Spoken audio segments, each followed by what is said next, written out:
तुला काय वाटतंय?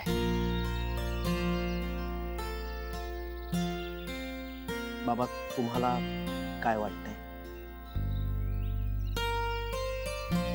मला नकोच आहे रे ती घरात. खरं तर मलाही. पण सुनीतासाठी 2 पावलं मागे यावं असं वाटतंय. नाही बाबा, त्याची काही गरज नाहीये.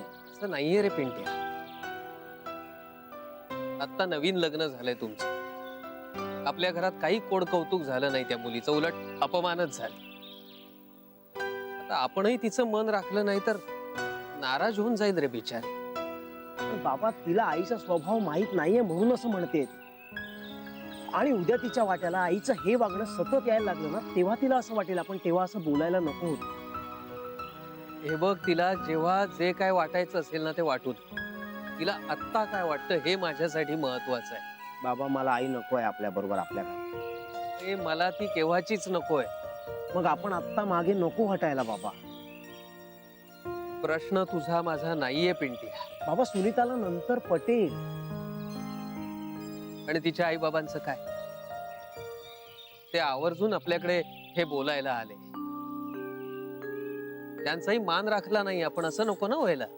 पण म्हणून आई. मला तुझ्या भावना कळतायत पिंट्या. पण मला आपलं असं वाटतंय की नवीन संसाराची सुरुवात नवरीला दुखावून नको आहे. आणि तिच्या आई बाबांचं म्हणणंही रास्त आहे रे. काय चुकीचं आहे त्यांचं?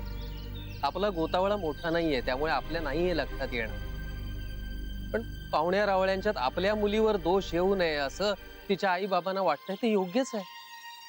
कलाचा स्वभाव आपल्याला ठाऊक आहे. पण सुनीताच्या पाहुण्या रावळ्यांमध्ये तो माहिती असण्याचं काही कारण नाही ना.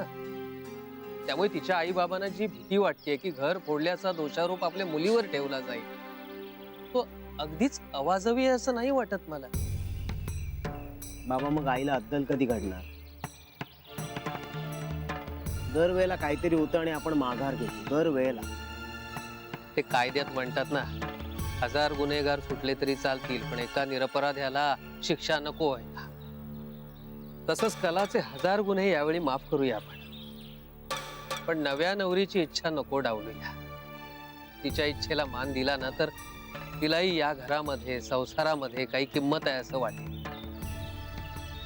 आणि राहिला प्रश्न कलाचा, तर तिच्यासाठी शेवटची संधी असते.